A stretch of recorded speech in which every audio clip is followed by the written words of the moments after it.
성경 말씀 보도록 하겠습니다. 오늘 성경 말씀은 요한복음 4장 43절부터 54절까지의 말씀 중에서 48절에 기록되어 있는 한 절의 말씀만 함께 공독하도록 하겠습니다.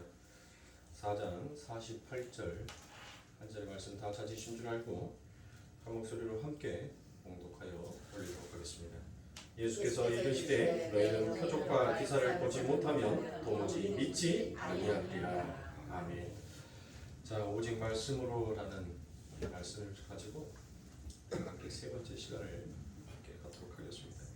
그래서 우리가 지난 시간에 여러분들과 함께 은혜 나누었던 그 많은 말씀들 중에서 가장 핵심적인 말씀만 여러분들에게 다시 한번 말씀을 드리고 오늘 본문의 말씀으로 이어가도록 하겠습니다.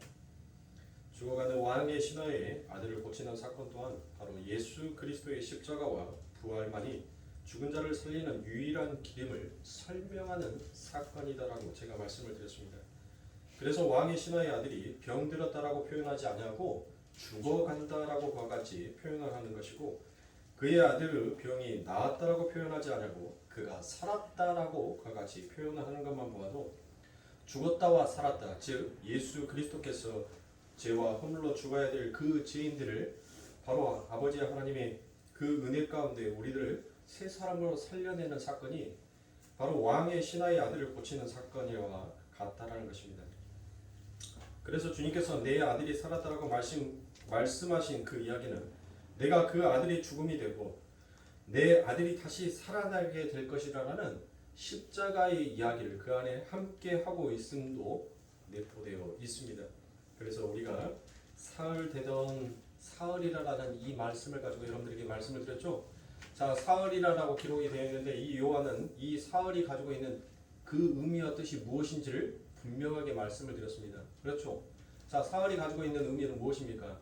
바로 그 사흘이라는 단어 안에는 구속과 관련해서 등장하는 것을 설명하고 있더라라는 것입니다.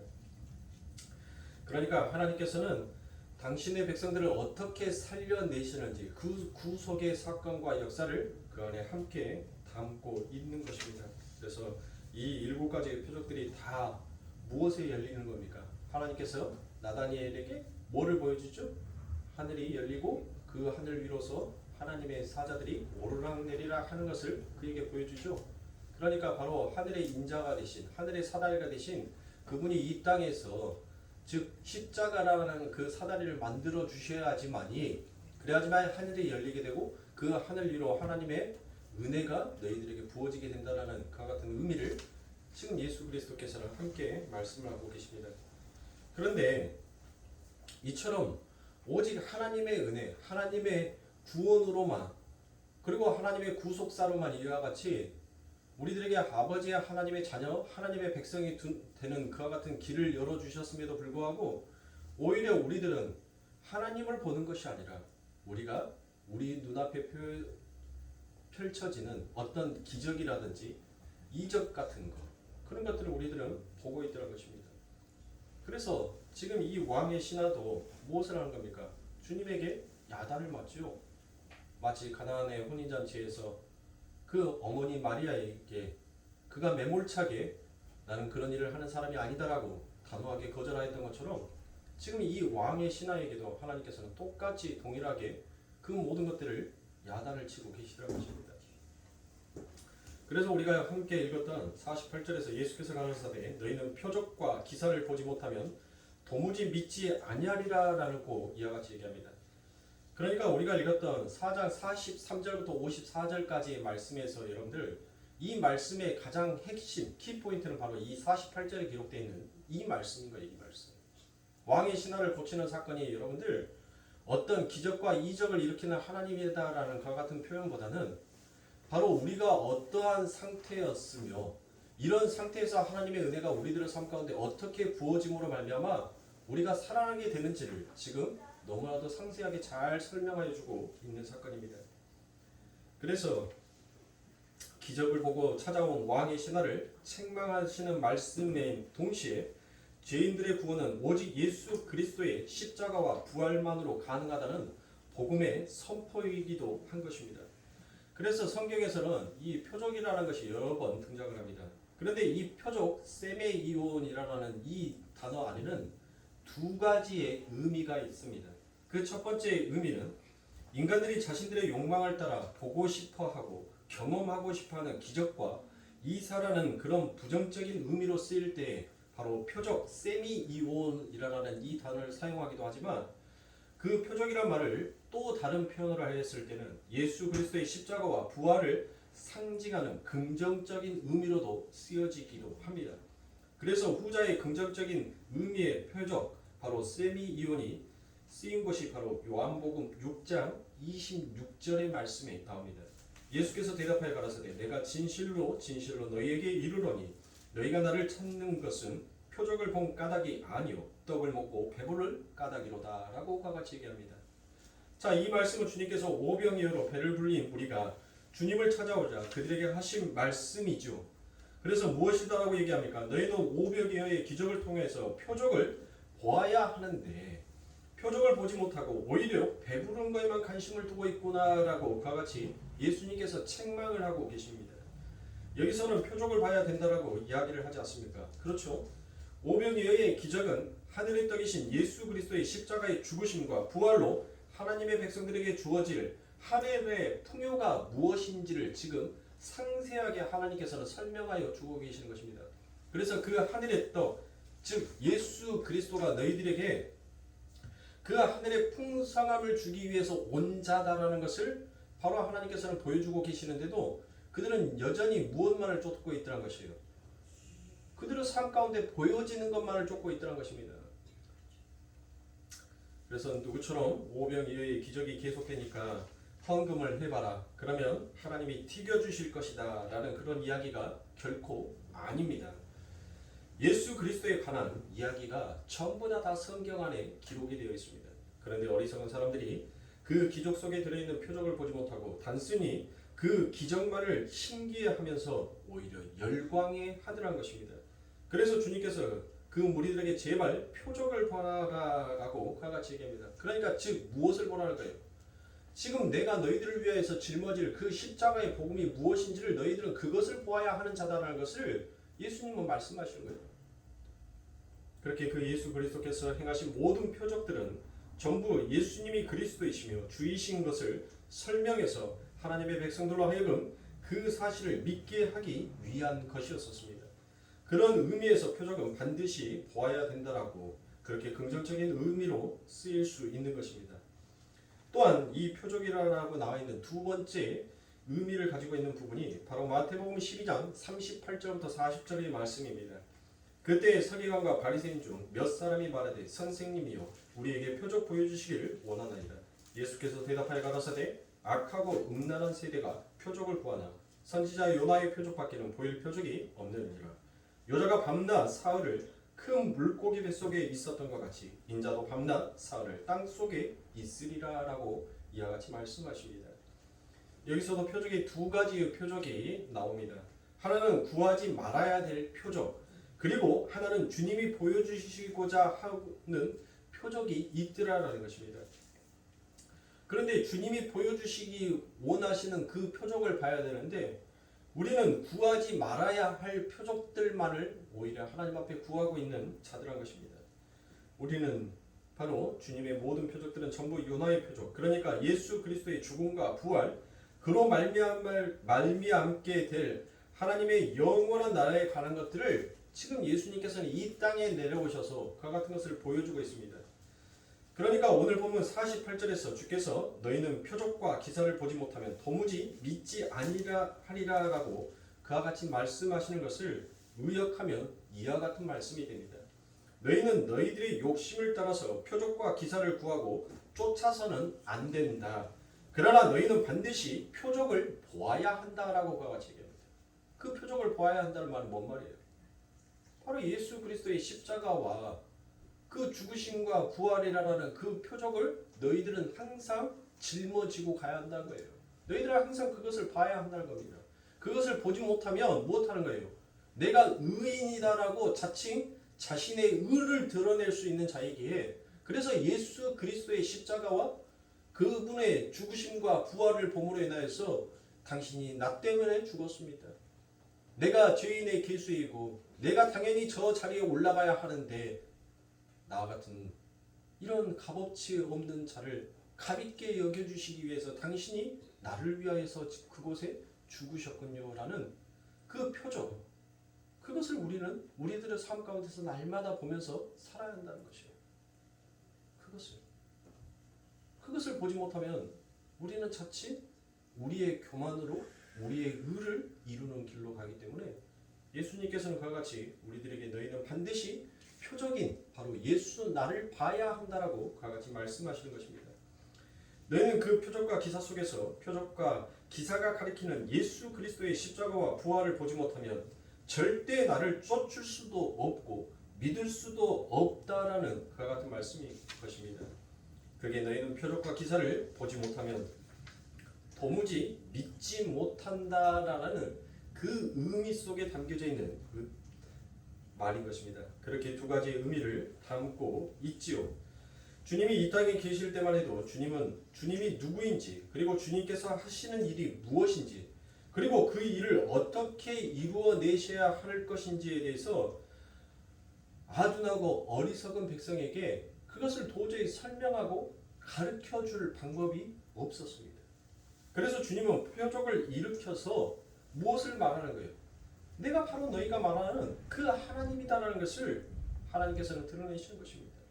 그리고 그 하나님께서 말씀하신 그 말씀이 어떻게 이루어지는지를 예수 그리스도께서는 그 표적을 보이심으로 바로 내가 하나님이다, 바로 너희들이 부르짖었던 내가 그다라는 것을 지금 말씀하고 계시기 위하여서 예수님께서는 그와 같은 표적과 이적을 일으키신 것입니다. 그러면 사랑하는 성도님들, 예수 그리스도께서 다 이루셨다라고 말씀하셨죠. 자, 그런데 우리가 이 당시에는 성경이 완성되어 있지 아니한 시대입니다. 그래서 그들은 예수가 누구인지를 몰랐어요. 그분이 우리를 위하여서 도대체 우리가 섬기고 있는 그 하나님이 우리를 위하여서 무슨 일을 하고 있는 분인지를 이스라엘 백성들은 잘 알지 못했단 말이에요. 그냥 문자적으로 들려오는 그 하나님, 그래서 언제나 그 하나님 앞에 충성을 다하고 정성을 다하 바치면 그 하나님은 나에게 복을 주시고, 내가 그 하나님을 잘못 섬기면 나에게 저주를 베푸는 그와 같은 하나의 신으로만 여겼어요. 근데 그 하나님에 관련되어 있는 그 속에 하나님의 기품, 그것이 바로 뭡니까? 자기 백성들을 사랑하는 그 신의 아름다운 따뜻한 마음이 그 안에 뜨겁게 담겨져 있는 것을 하나님의 백성들은 전혀 알지 못합니다.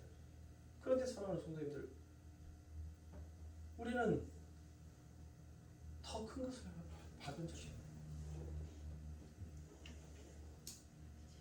너희 조상이 알지 못한 떡을 우리는 이미 받아서 먹는 사람입니다. 그 말은 무슨 말이에요? 그들은 표적을 구할 수밖에 없었던 자였습니다. 왜요? 그들의 뇌에는 하나님이 도무지 누구인지를 감을 잡을 수가 없었어요. 그 길이를 질 수가 없었단 말이에요. 성경의 말씀에도 나오지 않습니까? 누가 하늘의 길이를 질 수 있으며 누가 땅의 길이를 질 수 있느냐라고 그와 같이 말씀하지 않습니까? 눈에 보여지는 이 세상의 하늘도 우리 스스로 그 길이를 질 수가 없듯이 하나님의 그 길이를 질 수 없는 인간의 머리의 한계로서는 하나님을 도대체 알아볼 길이 없었다는 것이에요. 그래서 하나님께서는 그들의 삶 가운데 늘 표적을 일으키면서 나는 살아있는 너희의 하나님이다 라는 것을, 당신이 바로 죽지 아니한 신이다라는 것을 하나님은 늘 그들의 삶 가운데 드러내십니다. 그런데 우리들은 못합니까? 이미 성경이 완성이 되었어요. 그리고 성경을 통하여서 우리가 믿고 있는 그 신이 우리를 위하여서 어떤 일을 하고 어떤 구속과 어떤 계획 속에서 이 역사를 이끌어 가시는 하나님인지를 우리는 이 성경을 통하여서 그 하나님이 누구인지, 그리고 그 하나님이 무슨 일을 하시는 분인지를 우리는 다 아는 자들이에요. 이제 다 알게 되었단 말이에요. 그런데 사랑하는 성도님들, 우리들이 또다시 표적을 구한다는 것은 무엇입니까?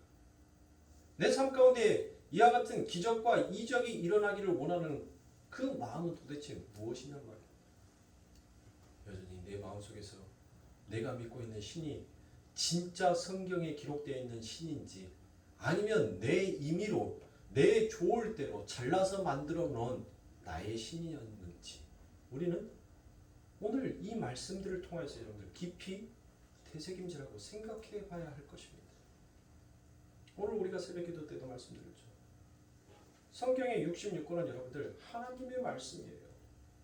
인간의 힘으로 어느 부분을 잘라 없애버리고 어느 부분을 이어서 한 권의 정경을 만들 수는 있습니다. 그러나 하나님의 말씀은 1.1획도 인간이 없앨 수도 없고 인간이 잘라 붙일 수도 없는 유일한 살아계신 하나님의 말씀이라는 것이에요. 왜 그렇습니까? 이 성경은 하나님의 감동으로 쓰여진 책이기 때문인 것입니다. 그러므로 사랑하는 성도님들, 우리들의 삶, 우리들의 인생에 이와 같은 미개의 방법을 통하여서 여러분들 표적을 구하고 있다는 것은 아직 나의 믿음이 그리고 나의 신앙이 지금 부족하다라는 그와 같은 의미입니다. 내가 아직 세상을 더 사랑하고 있다라는 그와 같은 증표가 되는 것입니다. 그런데 하나님께서는 때로는 또 이와 같은 표적과 기적을 삶 가운데 보여주시기도 합니다. 누구에게? 새신자에게. 인자 신앙생활을 하는 자들에게는 여러분들 하나님이 누구인지 도대체 그 교회에 가서 우리가 그 부르짖고 있는 그 하나님이 도대체 내 인생에 무슨 일을 하시는 분인지를 알지 못하는 자들에게 하나님께서는 내가 바로 이와 같은 하나님이다라는 것을 그들의 삶 가운데 증거로 나타내시기도 하는 거예요. 그래서 그들이 하나님 앞에 진실되게 기도했었을 때 그 기도의 응답이 즉시로 일어나기도 하더라는 거예요. 삶 가운데서. 우와, 신기하다. 다른 신에게 기도했었을 때는 내가 열심히 정성을 바쳐야지만이 그 기도가 겨우 응답이 되던데 내가 알지도 못하는 그 하나님이라고 하는 그 신에게 내가 정말 진심으로 그 신의 이름을 부르짖고 나의 소원의 기도를 했더니 그 신이 내게 이와 같이 응답하여 주시네. 그러면서 무엇하는 거예요?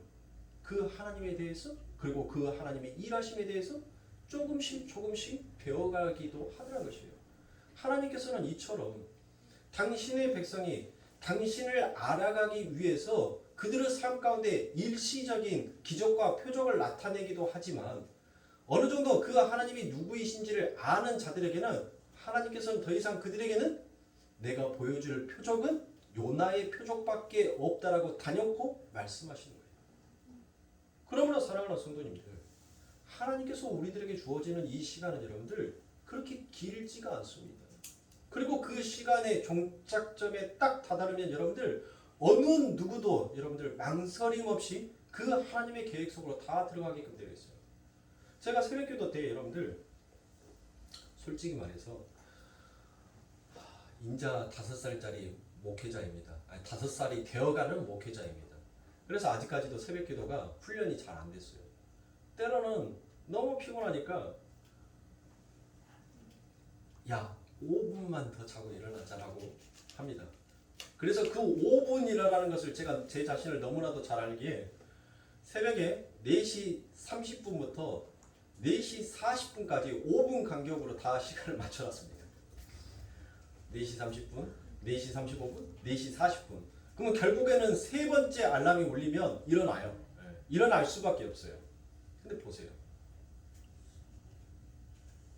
그 알람은 알아요? 우리 주인이 너무 피곤해서 너무 지쳐 있어서 너무 힘들어서 저렇게 내 알람을 몇 번이고 꺼버리고 일어나지 못하고 있으니까 그래 내가 1초만 더 늦춰서 울려주자라고 그와 같이 합니까? 안 해요. 주인이 너는 40분에 4시 40분이 되면 울려라고 그와 같이 시간을 딱 정해놓으면 그 주인의 어떤 상황, 그 상황이 어떻든 간에 그 환경과 조건이 어이됐든 간에 그는 그 시간이 되면 울리는 거예요. 마찬가지입니다. 하나님께서 우리들에게 정해놓은 그 때가 되면 우리가 어떠한 변명과 핑계를 댄다 할지라도 하나님의 그 계획은 정말 매정할 만큼 그 때에 맞춰서 정확하게 움직이게 된다는 것이에요. 그게 바로 하나님께서 살아계시다라는 증거인 것입니다. 그런데 우리들 삶 가운데 어떤 표적을 원하십니까? 어떤 기적을 원하십니까? 여러분들이 여러분들 삶 가운데서 과연 무엇을 심고 있습니까? 여러분들 머리카락 심어봤어요? 나 태어났을 때부터 내가 태어날 때부터 하나님 나는 머리숱이 많은 사람이 되고 싶어요 라고 해서 그 갓난아기가 젖병 물기도 바빠 죽겠는데 머리카락 심어봤습니까? 아니면 이 머리카락은 너 풍성해져라 해서 아침마다 물 주니까 머리카락에서 그렇게 쑥쑥 자라나요? 우리는 심지도 않았고 거두지도 않았고 물 주지도 않았어요. 아무것도 한 것이 없어요. 야 손톱아, 나 손톱이 네가 없으니까 뭐를 테이프를 뜯을 때나 뭐 할 때 너무 힘들어. 그러니까 내가 멸치라든지 열심히 그런 거 많이 먹을 테니까 손톱아 너 빨리 자라라 빨리 자라라. 우리는 아무것도 안 한단 말이에요. 아무것도. 우리는 전혀 이 머리카락의 숱에 대해서 한 번도 관심을 가져본 적이 없어요. 머리카락이 빠진 사람들은 관심 갖겠죠. 보시라. 우리 몸에 있는 이 작은 것 하나조차도 우리는 감사하지를 못하고 우리는 거저 받았으니 거저 내 것이다라고만 생각하였어요. 언제 단 한 번이라도 우리가 감사한 적이 있습니까? 그런 부분에 있어서 하나님 고맙습니다라고 우리가 하루하루를 살아가면서 여러분들 진짜 하나님의 그 섭리에 우리가 여러분들 기뻐한 적이 있습니까? 오늘도 저는 교회 오기 전에 머리를 감는데 머리카락이 빠지는 것보다 머리카락이 자라나는 것이 더 많더라고요. 하나님 날마다 머리 감을 때 이 정도씩 머리카락이 빠지면 하나님 나 곧 대머리 되겠어요 라고 생각을 했는데 거울을 보니까 대머리는커녕 여러분들 머리카락이 얼마나 제 머리에 촘촘하게 심어져 있든지 깜짝 놀랐습니다. 보세요. 이처럼 우리들은 너무나도 하나님의 그 섭리를 당연시 여기면서 또 다른 표적, 또 다른 기적만을 내 삶 가운데 나타나기를 바라더란 것이에요. 내 삶 자체가 기적인 것입니다. 빠진 머리카락만큼 하나님께서는 또 내 아들, 내 딸이 빠져있는 그 머리카락의 개수를 쉬고 또 그것만큼 또 하나님께서는 우리들의 삶 가운데 심으시고 자라게 하셔요. 이게 하나님의 은혜가 아니고서 무엇이겠습니까? 우리 몸뚱아리 하나만 가지고도 여러분들 우리는 하나님 앞에 감사할 조건이 너무나도 많단 말이에요. 그런데 우리들은 자꾸 엉뚱한 것들만을 설명하고 엉뚱한 것들만을 보여달라고 하나님 앞에 떼쓰고 있지 않습니까? 그래서 이 구약에 있는 수많은 선지자들이 바로 그 메시아가 이 땅에 오면 어떠한 일을 할 것이고 그분이 어떤 일을 너희들을 위해서 베풀 것인지를 늘 설명하여 주고 있습니다. 그 대표적인 말씀이 바로 우리가 너무나도 잘 알고 있는 이사야서의 말씀입니다. 이사야 35장 5절부터 6절의 말씀에 보니 그때 소경의 눈이 밝을 것이며 기머거리의 귀가 열릴 것이며 그때 저는 자는 사슴같이 뛸 것이며 벙어리의 혀는 노래하리니 이는 광야에서 물이 솟겠고 사막에서 시내가 흐를 것임이니라 라고 이와 같이 얘기합니다. 보세요 여러분들. 아니 예수님께서 오시면 소경을 고치고 기머거리를 고치시고 저는 자와 벙어리를 고치시는 병자를 고치시는 그와 같은 일을 하시는 하나님인가 보다라고 우리는 그와 같이 생각을 할 수 있습니다. 단순히 여러분들 그것은 하나님께서 이 땅에 오셔서 이런 일을 하기 위해서 우리들에게 온 하나님이 아니라 우리는 이 하나님께서 우리들에게 오셔서 이 땅에 오셔서 지금 왜 이와 같은 기적들을 보여주고 계시는지를 우리는 표적을 읽을 수 있어야 한다는 거예요. 표적을.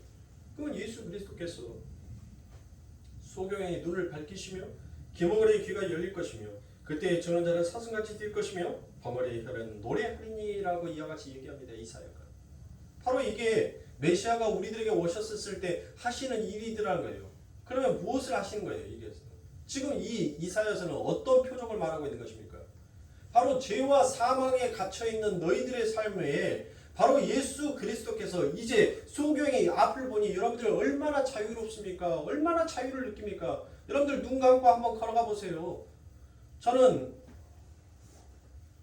야맹증이 좀 있어가지고 새벽기도 때 불을 다 끄고 나면 이제 10년 동안 이제 그 집을 걸어다니다 보니까 본능적으로 보폭에 걸음을 알아요. 그런데도 때로는 잠이 덜 깨 있는 상태에서 눈을 불이 꺼지고 가면 항상 현관문 중문에 머리를 찝니다. 쿵 하고. 안 보이니까. 보세요. 앞을 보지 못하는 자가 눈을 떠서 본다는 것은 무엇을 하는 겁니까? 죄와 사망, 그 죽음에서 자유를 느끼게 된다는 거예요. 죄와 사망의 증상에서 벗어난 자의 모습을 어떠한 자의 삶으로 살아가게 될 것인지를 지금 예수 그리스도께서는 보여주고 계시는 것이에요. 그런데 처음보다 다 예수님 앞에 나와서 예수님 나의 표적을 일으켜주세요. 내 삶 가운데 기적을 일으켜주세요. 그것을 구한다는 자체가 제가 나쁘다는 것이 아니에요. 그런데 하나님께서 그런 일을 하시기 위해서 이 땅에 오신 분이 아니다라는 것을 제가 여러분들에게 말씀을 드린 겁니다. 죽은 자를 살려내시려면 여러분들 하나님께서 뭐 하셨어야 돼요? 왜 나사로야 나오너라라고 그와 같이 얘기합니까? 만약에 예수님께서 이 땅에 오셔가지고 그와 같이 병자들을 고쳐내시고 죽은 자를 그와 같이 살리시는 그게 하나님의 일이었다면 여러분들 이 지구상의 모든 병자들은 없어야 되고 이 지구상에 있는 모든 사람들은 전부 다 예수 그리스도의 그 말씀으로 인하여서 다 살아나야 되지 않습니까? 그런데 안 그랬단 말이에요. 다 살아난 게 아니었어요. 어떤 특정한 분류들만 그들의 삶이 세워지게 되더라고요. 그러니까 성경의 말씀은 누구에게 전하는 거예요? 하나님의 백성들에게만 전하는 거예요. 하나님께서 선택된 자들에게만 하나님의 이와 같은 복음의 말씀이 선포가 되어지는 것입니다. 다 이와 같은 일들을 행하지 않냐했어요. 왜 많고 많은 그 동네들 중에서 여러분들 왜 해필이면 사마리아냐고요? 왜 사마리아 그 많은 사람들 속에서 왜 해필이면 여러분들 그 사마리아 여인 이름도 밝혀지지 않는 그 사마리아 여인에게 하나님의 복음을 선택하여 그에게 전달하여 주시냔 말이에요. 다른 사람일 수도 있잖아요. 우리가 생각하는 하나님의 계획과 하나님의 뜻은 전혀 우리가 알지 못하는 그와 같은 뜻, 그와 같은 계획으로 가고 계시다는 것입니다.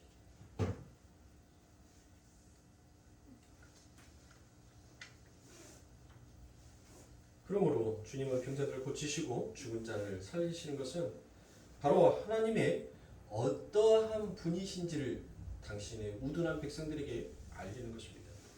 그뿐만이 아니죠. 우리 주님께서는 바로 이 세상조차도 그 명령을 내리시는 그와 같은 분으로 등장을 합니다. 바다를 잠잠하게 하시기도 하고 자연의 법칙을 거슬려서 바다 위를 걷기도 하셨습니다. 보세요. 진정한 하나님과 연합되어 있는 자의 삶, 그리고 진정한 하나님께서 주시는 권세와 능력을 가진 자의 삶, 그 삶이 어떠한 삶인지를 보여주잖아요. 분명히 하나님께서는 그 에덴의 동산에서 그 아담에게 무엇을 말했습니까? 네가 이 모든 것들을 정복하고 다스리라라고 말했습니다. 제가 이 말씀을 가지고 여러분들에게 설명을 드렸죠. 제가 낚시를 좋아해서 한때는 내가 하나님의 아들로 이 바다에게 명하노니 너희 모든 물고기는 나의 말을 듣고 내 낚싯대에 다 물지어다. 그렇게 기도하면 여러분들 어떻게 된 게 바로 제 옆자리에 있는 사람은 다 주구장창 잡는데 저는 피리 새끼 한 마리도 못 잡아요. 맹 건져 올리면 미역만 건져 올립니다. 한 마리도 못 건져요. 한 마리도. 엉뚱한데 다 하나님의 말씀을 쓰는 거예요. 엉뚱한데. 진정 우리가 하나님의 말씀을 사용해야 할 때는 사용하지 아니하고 내 욕심과 내 욕망 그리고 나의 꿈의 실현을 위한 데에다만 자꾸 그 하나님의 말씀을 사용하려고 하더란 것이에요. 그래서 그 삶 가운데서 하나님 여기에 이곳에 표적과 기적을 일으켜주세요 라고 얘기합니다. 그래서 그것을 안 들어주면 진짜 하나님 살아계신 거 맞나? 아니면 왜 나만 미워해? 아니 많고 많은 사람들 중에서 왜 나만 미워해? 내가 기도한 것만 주구장창 안 들어주고 내가 기도한 것만 전부 다 반대로 행하시는 하나님, 도대체 당신은 누구야? 우리는 그와 같은 신앙생활을 하고 있을 때가 너무 많다는 거죠. 한번 여러분들 생각해 보세요.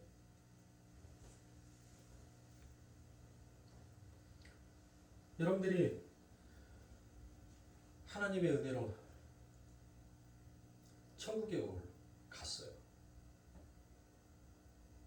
그런데 여러분들 여러분들 한번 예를 들어서 제가 만약에 하나님의 부르심을 받고 천국에 갔어요. 그런데 이 땅에 있는 성도들이 열심히 기도를 했단 말이에요. 하나님, 우리 교회에 목사님이 안 계시며 하나님, 우리 교회가 어찌 되겠습니까? 그러니까 하나님 다시 보내주세요. 그래 하나님께서 야, 너희 성도들이 저렇게 새벽마다 날이면 날마다 울면서 기도하는데 너 다시 내려가거라 라고 하면 여러분들 제가 어떻게 했습니까? 저는 이미 죽어서 아버지 하나님 그 천국에서 자유로운 영혼이 되어서 즐거워 늘 뛰어다니고 있는데 너 다시 저 지옥에 잠깐 내려갔다 와. 지금 부르짖고 있잖아. 다 합심하여서 기도하고 있잖아. 너 내려가라고 얘기하면은 여러분들 어떻게 했냐고요? 열 안 받겠어요? 열 받을 거 아닙니까? 나는 지금 여기에서 너무 편안하고 너무 즐겁고 너무 행복하게 그 아버지 하나님과 함께 뛰어놀면서 여러분들 진짜 자유가 무엇인지 진짜 안식이 무엇인지를 여러분들 그와 같이 여러분들 누리고 있는데 하나님께서 만약에 우리가 기도하는 그 기도를 전부 다 응답하여 주신다면 여러분들 이 땅이 도대체 어떻게 되겠냐는 거예요. 네? 한번 생각해 보세요. 자기의 욕심대로 하나님 앞에 전부 다 기도했을 때 그 하나님께서 여러분들이 기도하는 그 모든 기도를 전부 다 응답하여 주신다면 여러분들 그 기도가 어떻게 되겠냐고요. 짐 캐리가 여러분들 나온 그 영화 있죠? 그 영화의 제목이 제가 지금 생각은 잘 안 나는데 짐 캐리가 그 신의 능력을 받아요. 그래서 그 하나님이 하는 일이 신이 하는 일이 무엇인지를 그 인간이 그 신의 일을 합니다. 그런데 도저히 살 수가 없는 거예요.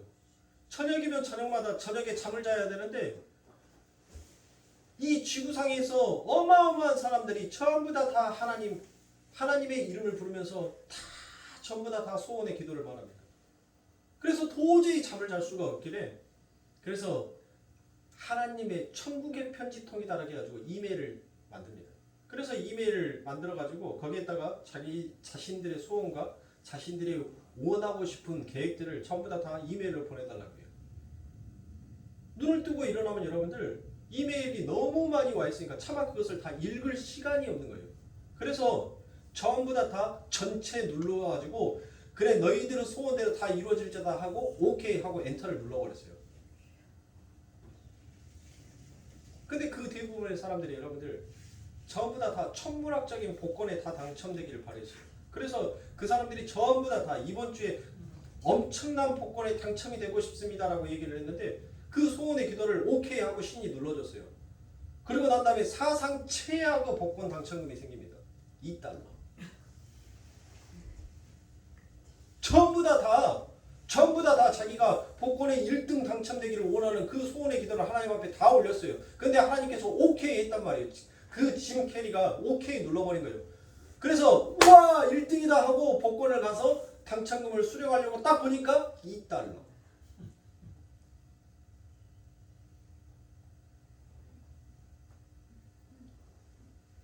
우리 하나님은 우리의 그런 사사롭고 간사한 그와 같은 기도를 하나님께서는 들어주시고 이루시는 그와 같은 하나님이 아니더라는 것입니다.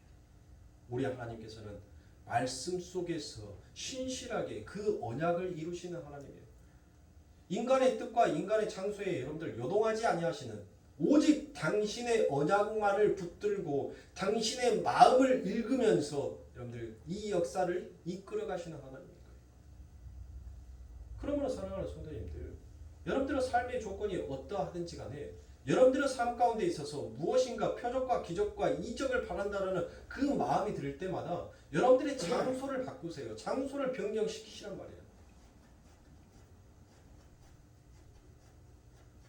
제가 유튜브에 보면서 제가 한 글을 여러분들에게 패러디해서 말씀을 드리도록 하겠습니다.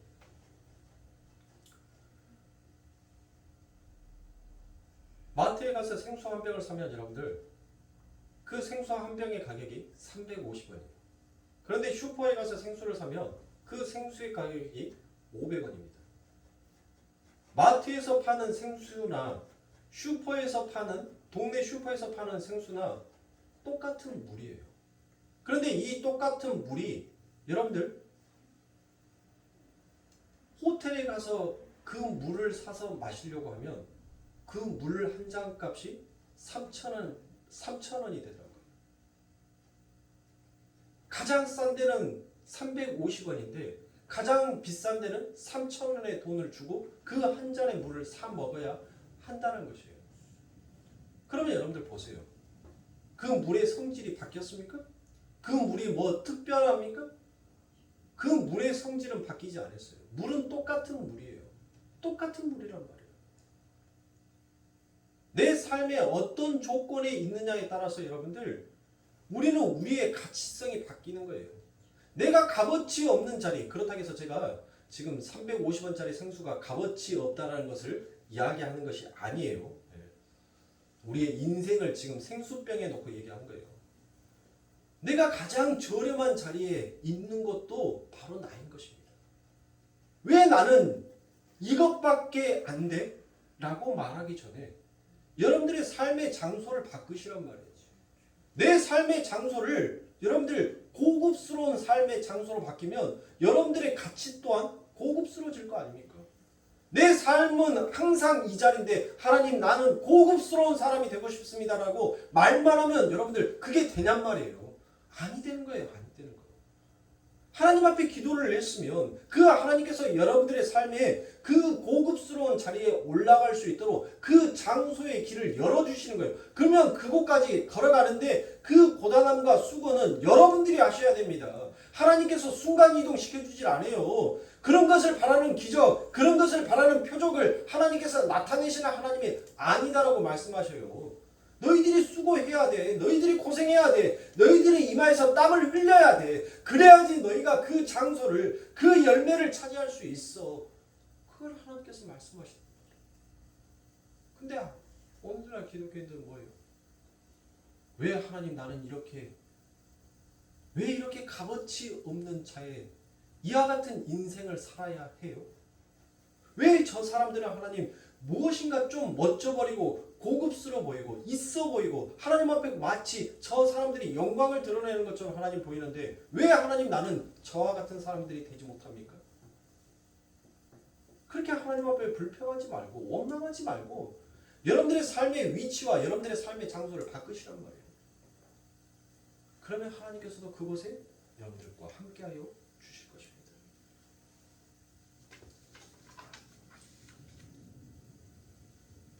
그런데 우리는 자꾸 이 세상 가운데 무엇을 보여달라고 합니까? 내 안에 성령이 없다라는 증거를 자꾸 우리의 입으로 실토하고 있다는 것이에요. 하나님 내 삶 가운데 기적을, 하나님 내 삶 가운데 표적을 나타내 주세요라고 말하는 것은 내 안에는 하나님이 없다라는 것을 스스로 고백하고 있는 것과 똑같은 것입니다. 그러므로 사랑하는 성도님들, 우리가 기적이나 일으켜주고 우리들의 삶 가운데 문제를 해결해 주시기 위해서 우리 주님께서 이 땅에 오셔서 십자가에 죽으신 것이 결코 아닙니다. 그것을 추구하고 바라보는 것들을 믿음이 아니라는 것을 우리에게 지금 웅변하여 주고 있는 것이 왕의 신하의 아들을 고치는 이 사건의 이야기인 것입니다. 그래서 요한복음 4장 49절부터 50절까지 말씀에 신하가 가로되 주여 내 아이가 죽기 전에 내려오소서. 예수께서 가라사대 가라 내 아들이 살았다 하신대 그 사람이 예수의 하신 말씀을 믿고 가더니 라고 그와 같이 되어 있습니다. 자, 여기서 등장하는 왕의 신하는 왕족이거나 왕과 아주 밀접하게 가까운 관계인 귀족 정도의 사람으로 보여집니다. 왜 이와 같이 말씀을 드리냐면 바로 이 신하라고 되어 있는 이 말 자체가 헬라어로 바실리코스입니다. 이 바실리코스라는 단어는 바로 왕을 가리키는 바시리우스라는 단어에서 파생되어 있는 단어이기 때문입니다. 그래서 바실리코스라는 이 단어 하나만을 보더라도 이 사람은 아주 왕과 밀접하게 관계가 되어 있는 높은 귀족이었다는 것을 우리가 추측할 수가 있었던 것입니다. 그러니까 왕의 신하는 당시 갈릴리 지방을 다스리고 있던 헤롯 안티파스의 친척이거나 그와 아주 가까운 귀족이었을 것입니다. 그러니까 그 사람은 굉장히 높은 직책에 있는 사람이죠. 그러한 귀족이 바로 25마일, 즉 34km를 걸어서 나사렛의 목수를 찾아온 것입니다. 그리고는 그 미천한 목수에게 죽어가는 자기 아들을 살려달라고 지금 애걸을 하고 있습니다. 거기다가 그 아들은 바로 외아들입니다. 헬라의 성경에 보면 그 아들이라는 단어 앞에 모두 관사가 붙어 있기 때문입니다. 그 말은 그 죽어가는 아들이 외아들이었다라는 말을 가리킵니다. 그러니까 이 아이라는 단어는 헬라어로는 여러분들 파이디온이에요. 파이디온. 그런데 이 파이디온, 그러니까 아이는 아이인데 다 자란 장성한 아이를 가리킬 때는 파이스라고 부릅니다. 파이스. 그러니까 이 원문 안에는 파이디아와 파이스가 바로 번갈아 가면서 쓴 것을 보므로 지금 이 아이라라고 말하는 것은 여러분들 무엇을 말하는 거예요? 이미 장성한 외아들이더라고요. 여러분들 한번 생각해 보세요. 다 자란 아이가 죽어가고 있었을 때 그 부모의 심정은 얼마나 절박하겠습니까? 얼마나 애절하겠어요? 지금 열병에 그와 같이 죽어가고 있는 그 아들을 살리고자 전혀 그 하나님이 누구인지도 몰랐던 이 왕의 신하가 그 미천한 주님에게 찾아가서 내 아들을 살려달라고 그와 같이 애걸복걸하고 있습니다. 그런데 여러분들 한번 보세요. 참으로 기가 막힌 일이 일어납니다. 인간의 지식과 인간의 방법으로는 여러분들 도저히 이해할 수 있는 일이 아닌 거예요. 그와 같이 높은 직책에 있는 귀족이 미천한 목수의 아들에게 가서 나의 아들을 살려달라고 말했었을 때는 여러분들 무엇 할 수 있어요? 그를 예수 그리스도를 강제적으로라도 데리고 가서 여러분들 자기 집에 가서 자기 아들에게 안수하여 무엇인가 치료해주는 그와 같은 표적과 기적이 그 삶 가운데 보여지기를 원하는 그와 같은 마음도 있었을 것입니다. 그런데 예수님께서 뭐라고 얘기합니까? 급히 서둘러서 그 왕의 신하의 집에 가서 그 열방에 죽어가는 그 다 자란 아이에게 예수 그리스도께서 안수하심으로 그의 병이 떠나가고 그가 살아났다라고 그와 같이 성경 어느 구절에도 여러분들 그와 같은 얘기를 한 것이 없습니다. 예수님께서는 못합니까? 가라라고 얘기합니다. 그 신하의 이야기를 듣고 가라라고 얘기합니다. 그 말은 무슨 말이에요? 그 말은 네가 집에 도착할 때쯤 되었을 때 너희 아들은 이미 살아있을 것이다 라는 그와 같은 말씀이었어요. 여러분들 믿어지세요? 믿어지시는 거예요. 바로 믿음이 이거예요. 히브리서 11장에서 말씀한 그 믿음이라는 것이 이거라는 것을 지금 밝히고 있는 거지 않습니까? 이 왕의 신하가 자존심도 세고 가지고 있는 권력도 그 힘도 어마어마한 자가 그 목수 나사렛 예수 그리스도라는 그분의 말 한마디 여러분들 못합니까? 믿고 가더라는 것이에요.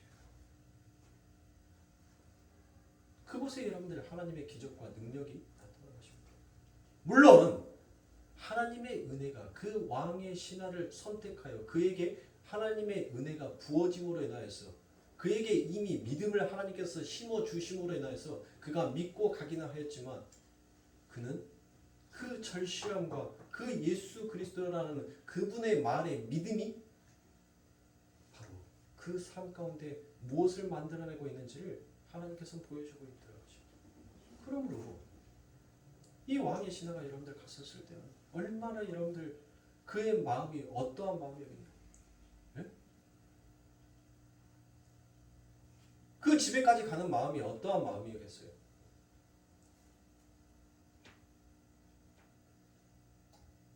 죽어가는 마음이었을까? 속이 타들어가는 마음이었을까? 그 한 걸음 한 걸음이 천리길처럼 더디게만 느껴졌을 거 아닙니까?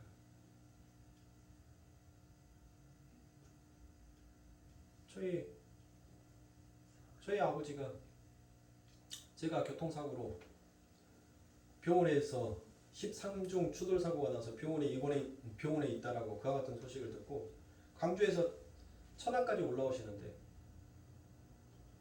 그 올라올 때 속이 이거는 광주에서 자동차를 끌고 미국 땅으로 건너가는 것처럼 그렇게 거리가 1km가 그렇게끔 멀게끔 느껴졌다는 거예요. 지금 왕의 신하도 똑같을 거 아닙니까? 그 한 발짝 한 발짝 뛰어서 걸어가는 자기 집까지 도착했던 그 걸음이 여러분들 얼마나 종종 걸음으로 얼마나 빠른 걸음으로 여러분들 그와 같이 갔겠냔 말이에요. 근데 그 집에 갔었을 때 여러분들 못합니까? 드디어 그 집에 연애가 펼쳐지더라고요. 죽은 자가 살아났으니 여러분들 이보다 더 기쁜 일이 어디 있겠습니까? 바로 지금 무엇을 얘기하는 거예요? 가나안의 혼인잔치가 진짜 혼인잔치가 되기 위해서는 우리들의 삶 가운데 누가 필요하다는 거예요? 예수 그리스도가 필요하다는 것을 다시 한번 우리들에게 어필해주고 있지 않습니까? 보여주고 설명해주고 있잖아요. 죽어가는 여러분들 장사를 치러야 되는 죽어가는 그와 같은 장례식장이 여러분들 잔치집으로 바뀌게 될 수 있는 것은 오직 예수 그리스도밖에 없다는 거예요. 그런데 그 예수 그리스도의 기적이 그 일을 일으키는 것이 아니라 오직 예수 그리스도의 그 말씀이 그 힘이 되어 우리들의 삶 가운데 드러나게 되는 것이죠. 그 집까지 걸어가는 그 왕의 신하는 자신을 쳐서 죽였을 겁니다. 나는 죽어야 한다. 얼마나 회개했겠어요.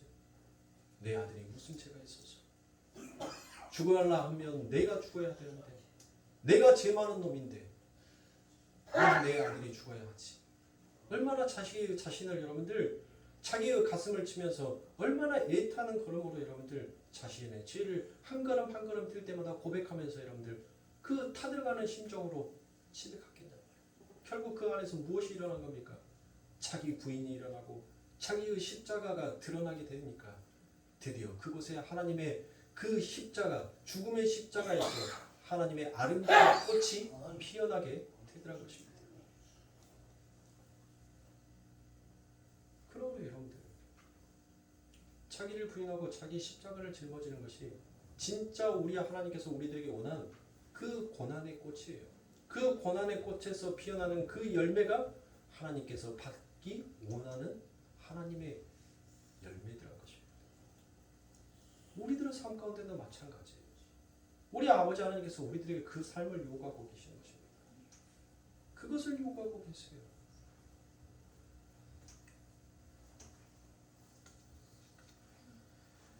그래서 50절에 보면 여러 주석가들이 왕의 신하가 표적을 보아주지 않는 주님을 믿지 않고 잡보자기에서 그 자리를 떠났을 것이다 라는 그와 같은 주의와 주석도 하기도 합니다.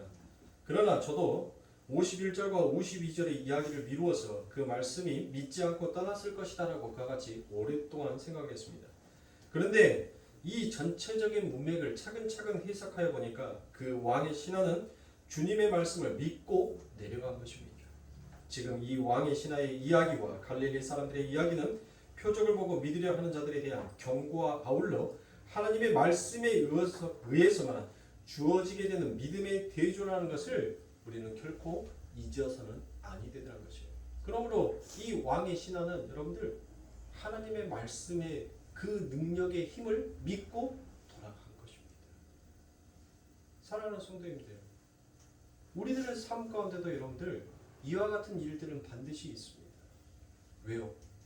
하나님이 우리들의 진짜 하나님 되시게 하기 위해서는 하나님은 어떠한 방법을 써서라도 우리들의 삶 가운데 그 하나님을 하나님으로 인정하고 고백하게끔 그 길을 만드시는 하나님이시기 때문에 누가 하나님의 편소를 다시 쥐게 할 수 있습니까? 누가 하나님의 진노를 막을 수 있냔 말이에요. 아무도 그와 같은 일을 할 수 있는 자가 없습니다. 그러므로 사랑하는 성도, 저와 여러분들은 나의 생각을 내는 것이에요. 그게 우리 아버지 하나님께서 우리들에게 요구하신 죽어가는 자의 삶인 것입니다. 십자가를 향해서 죽는다는 것은, 제가 죽으라라고 말씀드리는 것은 죽어야 한다는 것, 잘 죽으십시오라고 말하는 것은 여러분들의 생각 가운데서 잘 벗어나라는 말이에요. 여러분들의 생각 가운데서 내가 가치 있다라고 생각하는 것을 잘 내려놓으시라는 말입니다. 누구 앞에서? 예수 그리스도 앞에서.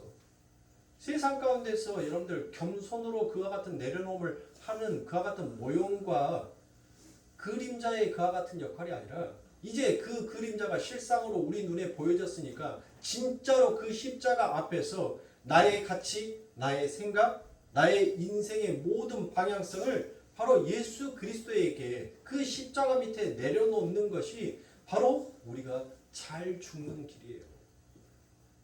그것을 내려놓지 못하면 우리는 결코 그 십자가를 질 수 있는 자가 못 되는 것입니다. 그러므로 하나님께서는 당신의 백성들에게 분명히 꽃피어야 할 그 열매가 있기 때문에 하나님은 그 길을 우리들의 삶 가운데 열어놓으시는 거예요. 그게 때로는 가정의 문제, 사업의 문제, 직장의 문제, 또 사람의 관계성의 문제, 여러 가지의 문제들로 우리들의 삶 가운데 다가올 때가 있을 겁니다. 그때 여러분들 나를 내려놓으세요. 그것이 바로 우리 아버지 하나님께서 나를 따라오려거든 자기 십자가를 지고 나를 따라오라라고 말씀하신 것이에요. 그러므로 사랑하는 성도님들, 죽으라고 하니까 죽으라고 하니까 교회에 와서 전부 다 죽는 신용하지 말고 눈 감고 삶 가운데서 죽으시라고. 삶 가운데서 죽으라고 하니까 전부 다 교회에 와서 죽는 신용만 해요. 죽는 신용. 전부 다 눈 감고 죽는 신용만 해요. 숨도 쉬지 말아야지. 죽는 신용할 바에 숨 쉬지 마요. 진짜 내 삶 가운데서 하나님의 말씀 가운데, 하나님, 나의 내려놓지 못하는 이와 같은 것이 있습니다라는 것을 늘 고백하면서, 하나님, 제발 내 인생, 내 삶 가운데서 하나님의 말씀으로서 나를 이루어 주시옵소서라고 그와 같이 기도하시는 저와 여러분들의 삶이 되시길 바랍니다. 우리 아버지 하나님께서 오늘 우리들의 인생, 우리들의 삶 가운데서 반드시 이 말씀 속에서 일하고 계시는 하나님이라는 것을 우리에게 오늘도 선포하여 주고 계십니다. 오늘 사랑하는 성도님들, 엉뚱한 표적, 엉뚱한 기적 바라보지 마시고 진짜 살아계신 하나님께서 그 말씀 가운데 우리들에게 말씀하여 주셨을 때, 하나님, 내가 진실되게 이 왕의 신하처럼 그 하나님의 말씀을 믿고 보이지 아니하는 그 길을 마치 보는 길처럼 하나님, 내가 걸을 수 있는 그와 같은 믿음의 장성함이 내 삶 가운데, 내 믿음의 이 신앙의 길 가운데 하나님 나타나고 드러날 수 있도록 하나님 저를 훈련시키시고 저를 다스려 주시옵소서라고 사랑하는 성도님들 다 같이 그와 같은 기도를 하나님 앞에 올리실 수 있는, 그와 같은 신앙이 조금 더 자라나는 저와 여러분들의 삶이 되기를 주님의 이름으로 축원합니다. 기도하겠습니다.